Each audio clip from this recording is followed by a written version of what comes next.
Abra sua Bíblia com o pastor, por favor, em Lucas, a partir do versículo 26 até o versículo 38. Abra sua Bíblia, por favor, com o pastor. Lucas 1, desculpa. Lucas capítulo 1.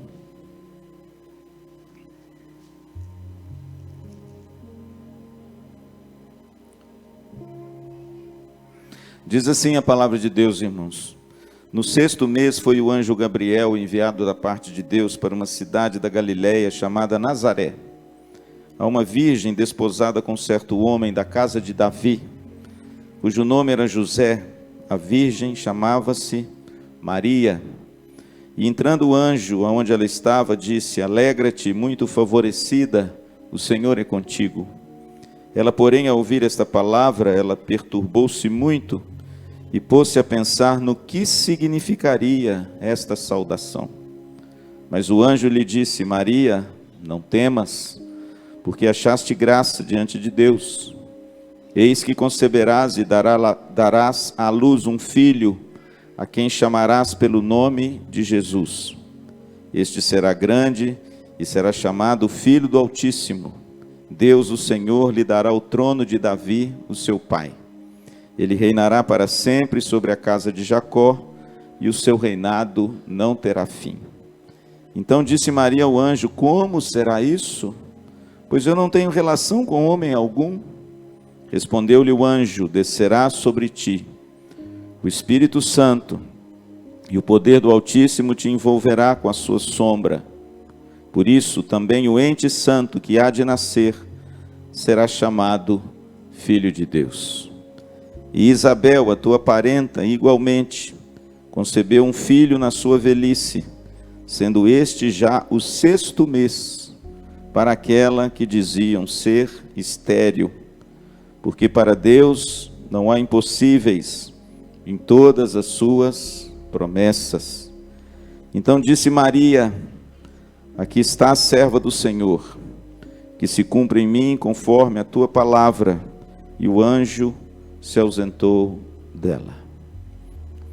Como dizia um dos escritores meus favoritos, o nosso planeta, nesse mês de dezembro, se comemora onde o nosso planeta foi visitado.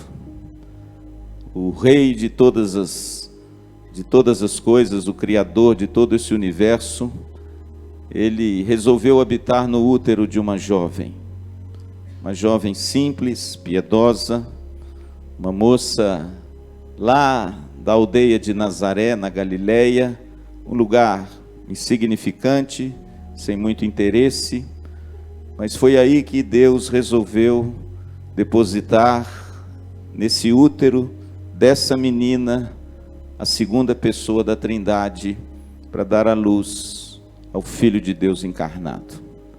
Esse texto, irmãos, é o texto que começa a narrativa do Natal. O Natal, ele se inicia com a anunciação do anjo. O anjo Gabriel, como o texto diz no verso 26, é o mensageiro. Ele avisa Zacarias do nascimento de João Batista e avisa Maria do nascimento de Jesus. E o interessante é que o texto diz que essa virgem, ela morava em Nazaré e ela era desposada com José. A palavra desposada significa que ela tinha uma aliança, um compromisso de casamento inviolável já com esse homem, e que ela não poderia mais dissolver esse compromisso, embora o casamento ainda não tenha se consumado. Por 2 vezes o texto diz que essa mulher era virgem, verso 27.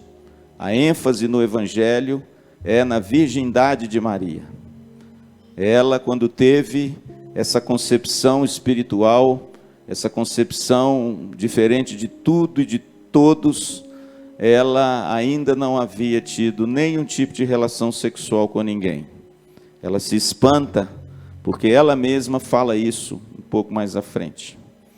Interessante que quando o anjo chega a Maria, naquela vila pequena de Nazaré, ele diz para Maria: Alegra-te, muito favorecida, pois o Senhor é contigo. E é claro que aquela menina tímida, jovem, lá da aldeia de Nazaré, depois de 450 anos, onde Deus permaneceu mudo e não falou com ninguém, o anjo não apareceu a ninguém, agora aparece para ela. O texto diz, lá no versículo de número 29, que ao ouvir a palavra do anjo, ela se perturbou muito. E ela ficou a pensar o que seria essa saudação. Em outras palavras, meu Deus, o que será que Deus quer de mim? E de repente, irmãos, o anjo então acode essa menina perturbada, amedrontada, sobressaltada. E o anjo então chega perto de Maria e diz: Maria, não temas, porque você achou graça diante de Deus. E o interessante, irmãos, que o anjo então anuncia a boa nova, que na realidade é uma boa nova mesmo, mas que trará muitas implicações difíceis a essa menina.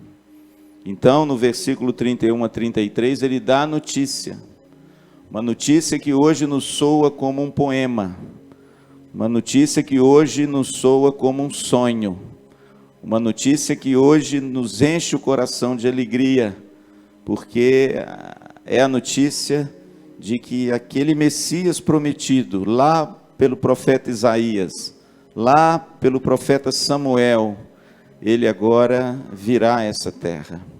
Em outras palavras, a promessa que Deus fez lá atrás, lá no Gênesis, lá nos começos, lá no jardim do Éden, quando o próprio Deus disse para a mulher: da tua descendência virá aquele que ferirá a cabeça da serpente. Imagine, irmãos, se passaram tantos milhares de anos, e aquela promessa que Deus fez lá no Éden, que de repente ficou meio perdida durante tanto tempo, reiterada por alguns dos profetas, agora essa promessa se cumpre. E o anjo então anuncia a Maria essa grande boas novas. Ela anuncia que Maria ficará grávida. Aí eu pergunto a você, será que essa é uma boa notícia para Maria? O texto diz, irmãos, versículo 31, eis que conceberás, ou seja, você vai ficar grávida, e você vai dar à luz um filho. É por isso, irmãos, que a anunciação do primeiro Natal, ele contém uma mensagem de grande alegria, mas ao mesmo tempo de grande perturbação. E depois que o anjo termina todo o anúncio, ele diz o nome dessa criança. O texto diz no verso 32, que este será grande, será chamado Filho do Altíssimo, e o seu reinado não terá fim. Ele cita o profeta Isaías, e lá no verso 31 ele diz que o nome dele será Jesus, Jeavé, ou Jeová, ou Iavé, é a salvação. E o anjo então anuncia o nome dessa criança, e o anjo então evoca as promessas e as profecias do Velho Testamento, no versículo 32 e 33. Quando Maria ouve essa palavra, ela tem uma reação onde toda moça virgem teria. Ela pergunta para o anjo: mas como? Como vai acontecer isso? Eu nunca tive relação com homem nenhum. Como isso vai acontecer comigo? E eu imagino, irmãos, que o texto, ele não mostra, mas lá atrás, no versículo de número 29, a perturbação e o temor no coração dessa menina fica muito claro. E ela então vira para o anjo e fala: mas olha, não tem condição, eu sou uma menina piedosa, eu temo a Deus, eu nunca tive relação com ninguém, o meu marido, ele está desposado de mim, eu ainda não consumei o casamento. E o anjo então, irmãos, responde para Maria um milagre extraordinário que aconteceu uma vez só na história e nunca mais acontecerá. Algo que nenhuma religião comparada, nenhuma mitologia passada, nenhum panteão de deuses greco-romanos ouviu uma história sequer semelhante a essa. O material inusitado desse anjo com Maria é inigualável, é singular, é incomum, é único, não existe em literatura, em nada desse mundo. A forma pelo qual Deus resolveu trazer o Filho de Deus ao mundo, não existe paralelo em nada desse mundo. Não adianta os escritores que querem demolir a Bíblia dizer que eles ouviram falar da mitologia grega, porque os deuses da Grécia faziam sexo com as mulheres e geravam filhos de deuses. Nada, irmãos, nada disso, nada comparado a isso. Quando o anjo responde a Maria como é que se daria essa concepção, irmãos, é algo novo, diferente, é algo singular. É algo que a história nunca viu e nunca mais verá. Ela diz o seguinte, verso 35: descerá sobre ti o Espírito Santo, e o poder do Altíssimo te envolverá com a sua sombra. Por isso também o ente santo que há de nascer será chamado Filho de Deus. A ideia, irmãos, aqui é a mesma ideia de Gênesis 1:1. E o Espírito de Deus pairava sobre as águas. A mesma ideia. A coisa é tão linda, irmãos, que o anjo trouxe uma mensagem de Gênesis 1:1 na criação de todas as coisas. E essa mensagem, a simbologia dela, é a mesma mensagem para a concepção de Jesus no útero de Maria. Lá no Gênesis existia a água primordial. E o Espírito Santo pairava sobre as águas. E é através desse Espírito Santo que tudo aconteceu e tudo trouxe à luz. É a mesma ideia da concepção de Maria. Descerá sobre ti o Espírito Santo, e ele te envolverá como uma sombra. Em outras palavras, assim como o Espírito Santo lá na criação, cultivou a criação para trazer tudo à vida, esse Espírito Santo vai pairar sobre você, vai envolver você, mas agora não é para você trazer a vida à criação, é para você trazer a vida o Filho de Deus. Veja, irmãos, quantos séculos, quantos anos, quantos milênios se passaram, e a obra do Espírito Santo que trouxe vida lá no Gênesis, criou tudo que você pode ver. Da mesma forma, esse Espírito Santo envolve Maria, choca Maria, porque a palavra no hebraico pairava significa mais ou menos isso, chocava. Ele estava ali para gerar a vida. É por isso que Jesus, quando chegou em Jerusalém, olha como é que a Bíblia é perfeita. É por isso que quando Jesus chegou em Jerusalém, ele disse assim: ó Jerusalém, quantas vezes eu quis ajuntar os vossos filhos debaixo das minhas asas, e vós não o quisestes. A ideia, irmãos, é a mesma. A ideia daquela ave que abre as asas e deposita debaixo os seus ovos, para quê? Para chocá-los, para gerar o quê? Vida. E foi isso, irmãos, que o Espírito Santo disse para Maria: olha, descerá sobre ti o Espírito Santo, ele te envolverá, ele vai chocar o seu útero. Que bonito. E através do Espírito Santo, você conceberá e dará à luz um filho. Eu imagino, irmãos, as implicações disso para essa moça. Deuteronômio, capítulo de número 22, está lá. Está lá a lei de Moisés, quando uma virgem desposada aparece grávida. Está lá. E Maria conhecia, irmãos, as implicações disso. Ela era uma moça que conhecia a lei de Moisés. Pastor, o que diz o texto em Deuteronômio 22, 23 e 24? Se uma virgem desposada com um homem tivesse relações sexuais e aparecesse grávida, ela deveria ser morta, para retirar o opróbrio e a vergonha do meio do povo. E se achasse quem fez, também seria morto. Maria sabia, irmãos, dessas implicações. Maria sabia que com esse anúncio do nascimento de Jesus, veio a ela grande perturbação e dor. Veio a ela uma situação que ela de repente não compreendeu muito bem.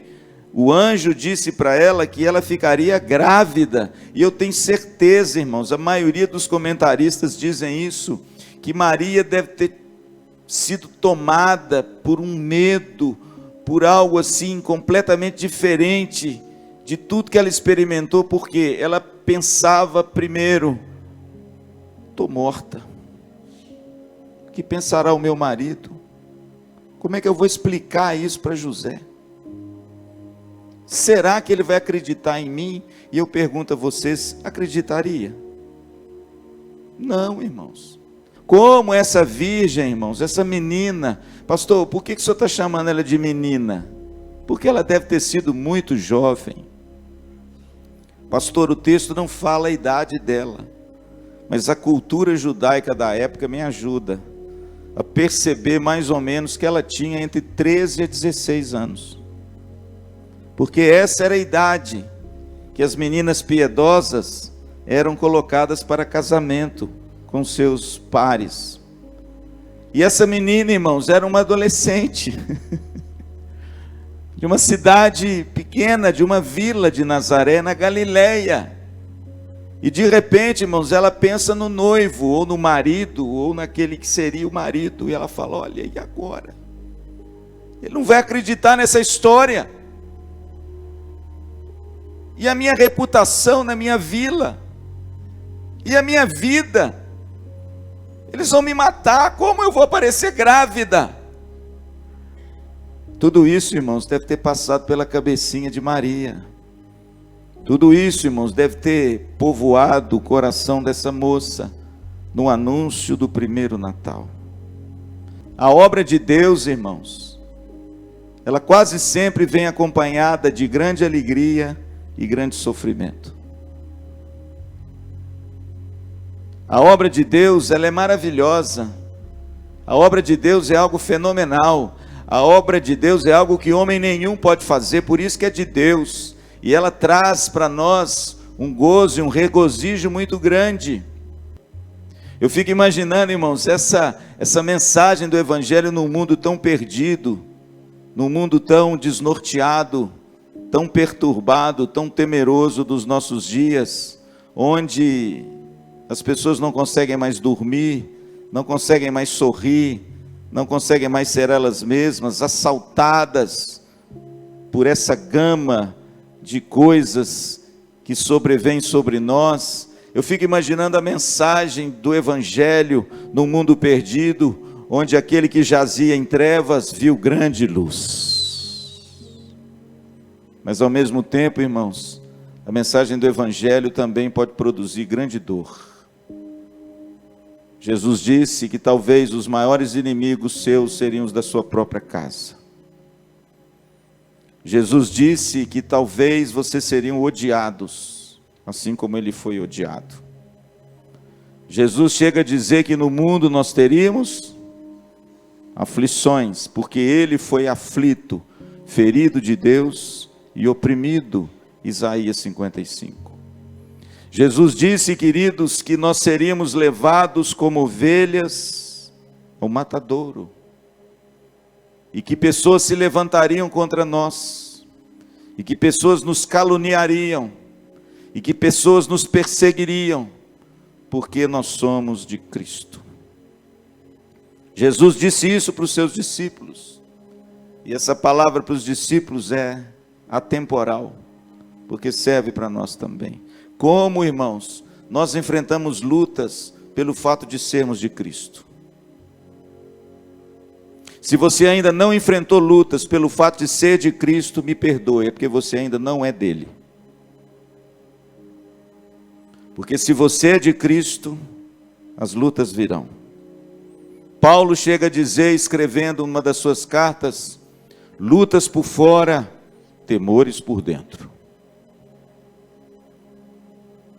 E na mensagem, irmãos, desse primeiro Natal, eu vejo esses dois ingredientes.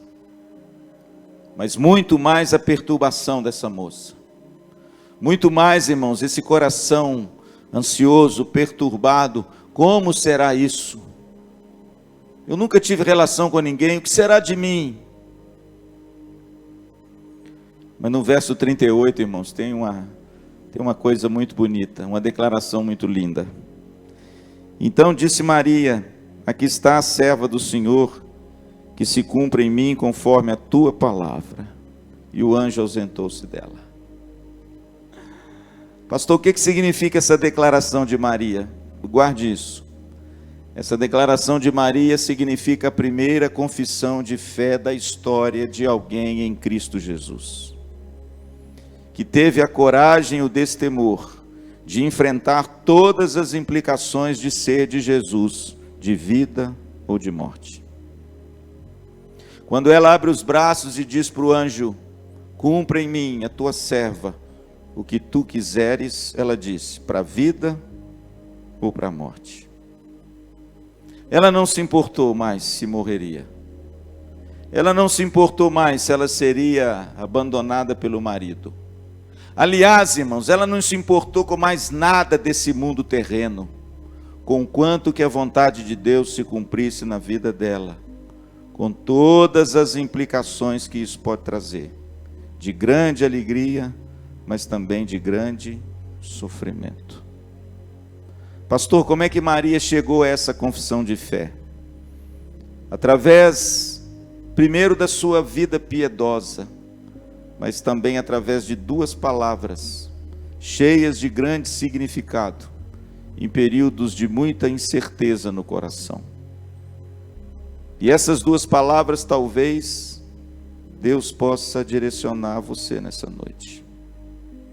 Porque nós vivemos dias assim. Nunca um final de ano chegou em nosso país com tanta incerteza quanto esse.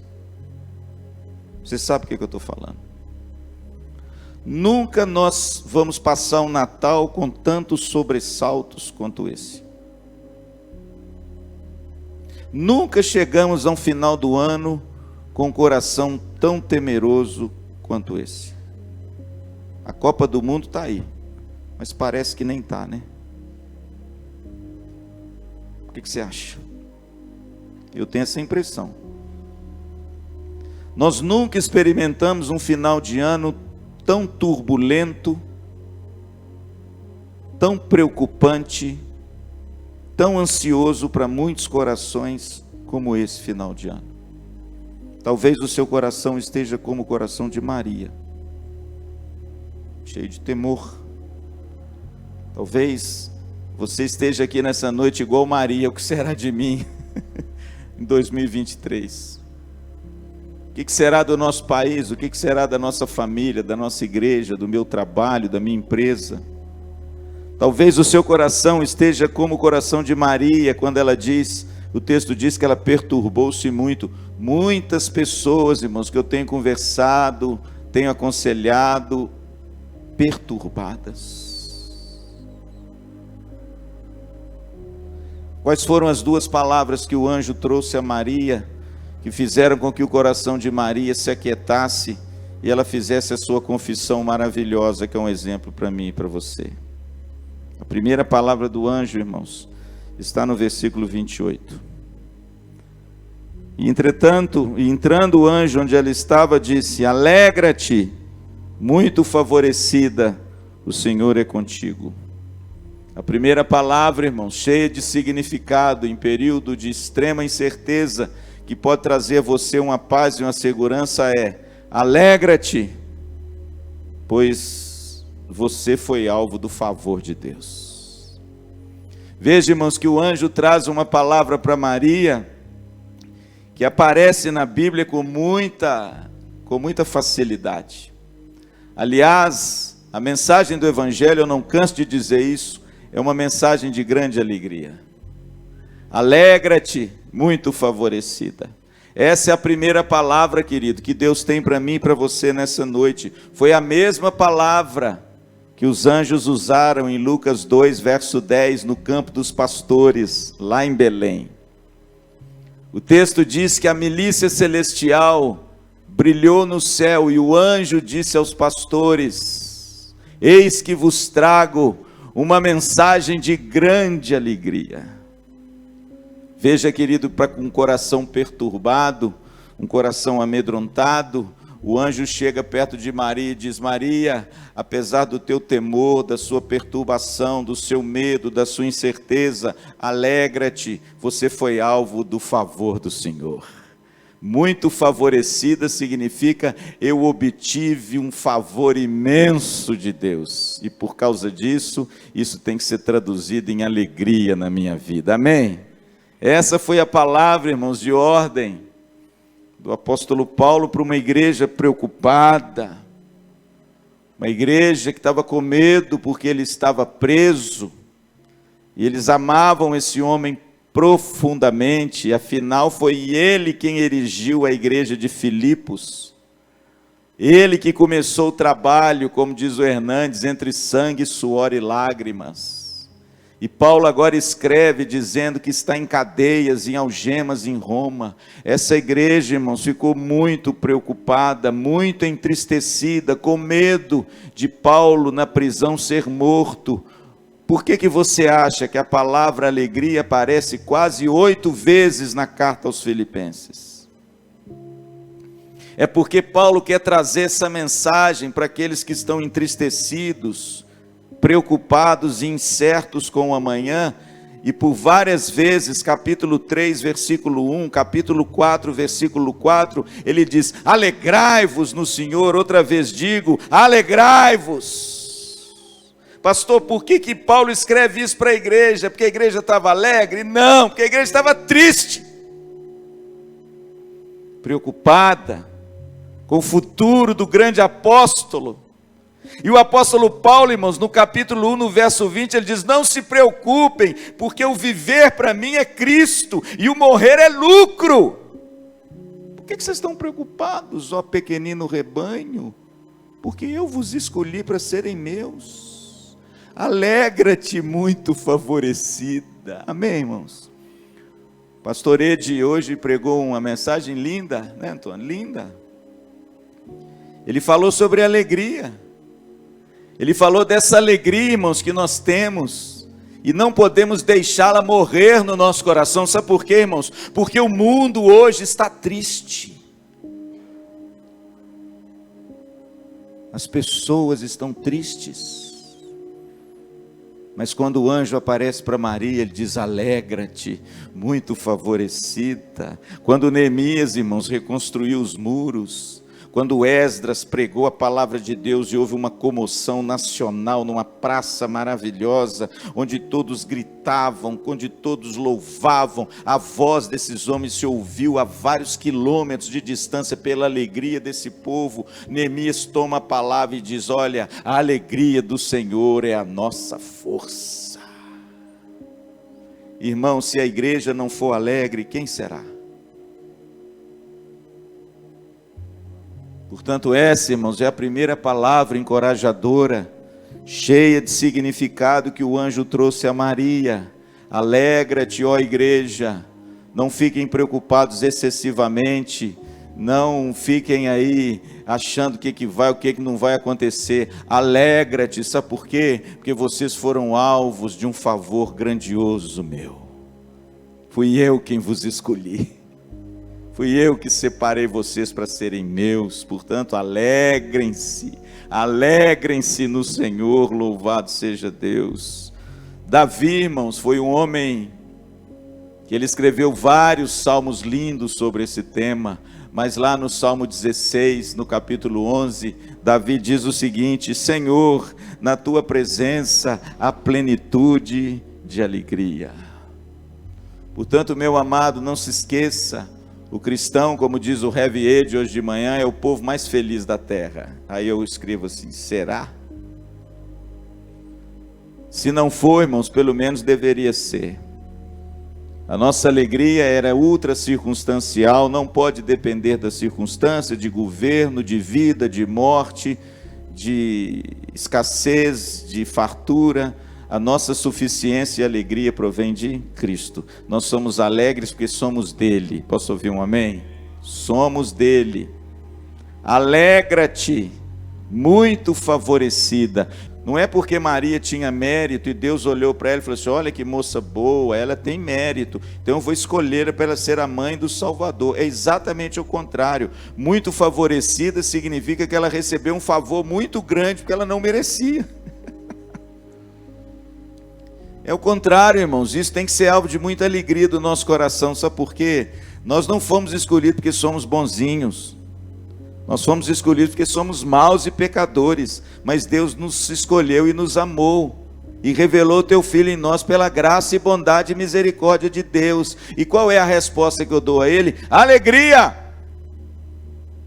Portanto, querido, alegra-te, que a alegria seja na sua vida um antídoto contra a tristeza, e que de repente você não viva por aquilo que a gente vê ao nosso redor, mas como diz Romanos 1,17, você viva pela fé no Filho de Deus, que está vivo e ressuscitado e vai voltar. Amém?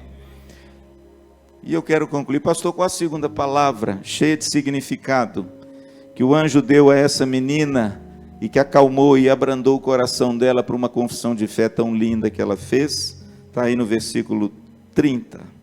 Mas o anjo lhe disse: Maria, não temas. Que coisa linda, irmãos. Duas palavrinhas mágicas, não é? Alegra-te num mundo entristecido. A segunda palavra, o anjo chega perto de Maria e disse: Maria. Eu acho bonito, sabe por quê?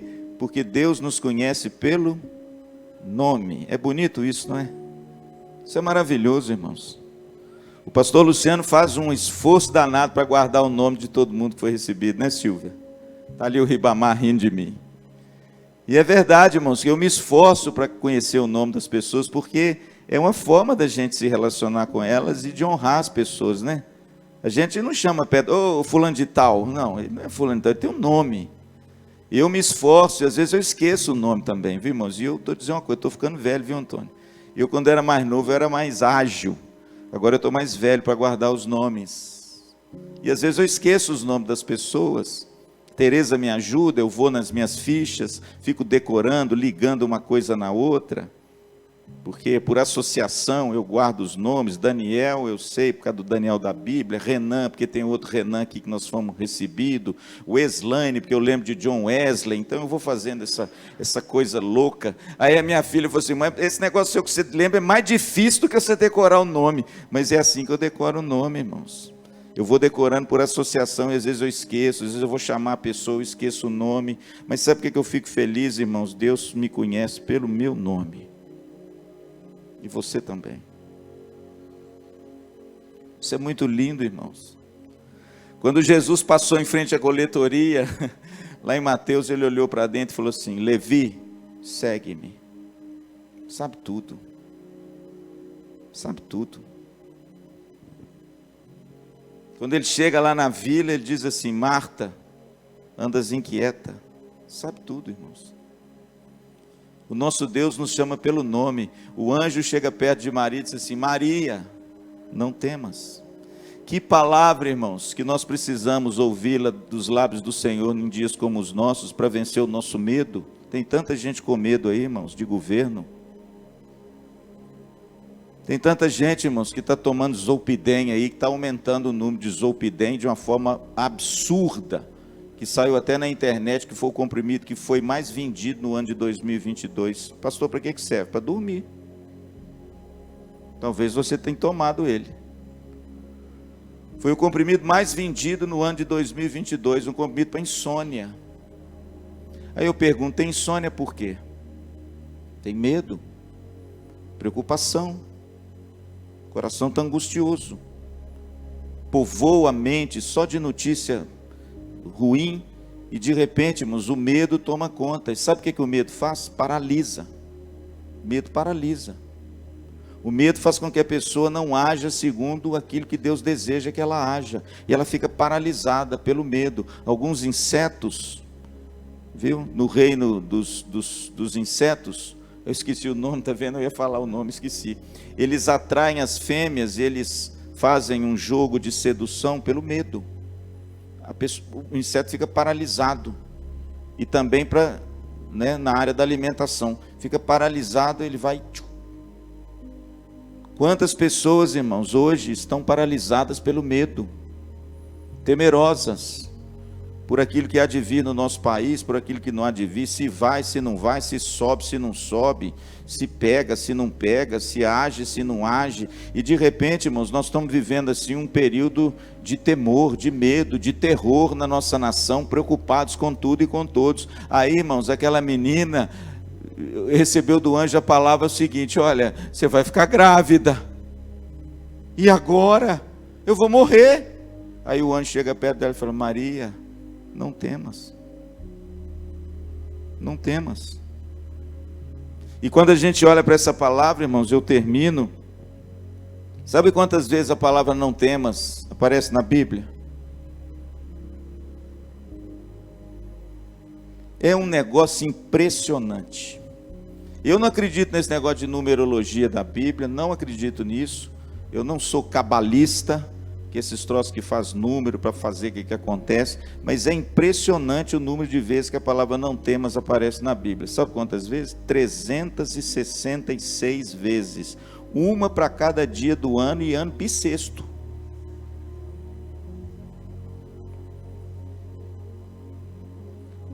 Quantos dias tem no ano? Então, vamos fazer o seguinte: para todos os dias do ano, Deus tem uma palavra para você. Qual é? Fala em voz alta. E se for pouco de hoje, quando você acordar amanhã, ele vai dizer o que para você? E quando for bissexto, quando fevereiro tiver 29, no dia 29 de fevereiro, ele vai dizer o quê? Foi isso que ele disse para Maria. Foi isso que Jesus disse para os seus discípulos reiteradas vezes, quando eles ficaram com medo. Quando eles de repente enfrentaram a tempestade, Jesus levantava e dizia: não temas. Foi isso que o apóstolo João disse para uma igreja extremamente perseguida pelo imperador Domiciano, um homem cruel e vil que assaltou e assolou a igreja com crueldades muito maior do que Nero. E na sua primeira carta, no capítulo 4, versículo 18, ele diz: no amor não tem medo, porque o amor, o perfeito amor, lança fora todo medo. Sabe o que João está querendo dizer? Não fiquem com medo dos dias difíceis que hão de vir, não. O amor de Deus guarda você, e você está seguro no amor de Deus, por isso pode lançar fora o seu medo. Deus cuida de nós. Amém, irmãos? São essas as duas palavras que eu queria deixar para a igreja. Foi essa palavra que Jesus deixou para Paulo. Paulo fundou a igreja dos Coríntios. Paulo escreveu cartas maravilhosas a essa igreja. Mas quando Paulo chegou lá em Corinto a primeira vez, em Atos 18, o texto diz que ele recebeu uma oposição tão forte, tão brutal, que ele resolveu virar as costas, sacolejar os pés, em desagravo a cidade e ir embora. Mas a Bíblia diz que quando ele botou a cabeça no travesseiro, o Senhor apareceu para ele e disse assim: Paulo, não temas, fala, não te cales, fique aqui, porque eu tenho muito povo ainda nessa cidade. E sabe quanto tempo ele ficou lá? 1 ano e meio, pregando o Evangelho. E hoje nós temos as cartas de Paulo aos Coríntios, fruto de uma palavra que Jesus deixou para ele. Qual é? Qual é? Portanto, meu querido, agora você entende por que Maria, no final da anunciação, chega destemida, corajosa e diz assim: cumpra-se em mim a vontade do Senhor na tua serva. Eis-me aqui, com todas as implicações de vida ou de morte. Sabe por quê? Porque se Deus é por nós, quem será contra nós? Amém? Portanto, queridos, nós chegamos ao final do ano com muita alegria. Amém, irmãos? Celebrando esse Deus maravilhoso, independente da situação do nosso país, independente daquilo que os rumores, como dizia o Philip Yancey, do outro mundo, estão julgando no ouvido de muita gente. Nós chegamos com a fidelidade de Deus, que proclama a palavra dele, traz paz, segurança, coragem e, acima de tudo, alegria no nosso coração. É assim que Deus quer a sua igreja, é assim que Deus espera de mim e de você, é assim que você vence e faz a sua confissão de fé, com as implicações de vida ou de morte, para a glória do nome dEle. Amém, irmãos? Deus te abençoe. Vamos ficar em pé? Quero fazer uma oração. 2 palavras encorajadoras. Alegra-te, não temas. Que o Espírito do Senhor, meu irmão, possa trazer ao seu coração paz, alegria e, acima de tudo, fé e coragem para enfrentar o que vier, porque o Senhor é conosco, o Senhor está conosco. Você foi alvo da graça de Deus, amém? Pai querido, muito obrigado pelo primeiro Natal, obrigado por esse mês de dezembro, que se comemora o maior fato histórico do planeta Terra. Deus visitou esse planeta. Jesus Cristo pisou nas areias poeirentas da Palestina, andou no meio de nós. E a tua palavra diz: vimos a tua glória, glória como do unigênito do Pai. Que essa verdade dissipa os nossos temores, que essa verdade acalme a nossa alma, que essa verdade nos traga a paz que precisamos, que essa verdade alimente a nossa esperança, que essa verdade nos dê força para prosseguir, que essa verdade nos ajude a testemunhar, independente das circunstâncias, que essa verdade seja um escudo e uma couraça de fé no nosso coração, e que essa verdade nos coloque de pé, diante do Filho do Homem, cheio de esperança, pois a nossa esperança vem do Senhor. Aplica, Senhor, essas palavras no coração aflito. Aplica essa palavra, Senhor, pelo Teu Espírito Santo no coração amedrontado. Aplica essa palavra, Senhor, no coração entristecido. E através da ação do Teu Espírito Santo, saiamos daqui alegres, cheios de júbilo, destemidos e corajosos, porque o Senhor é aquele que lança fora o nosso medo.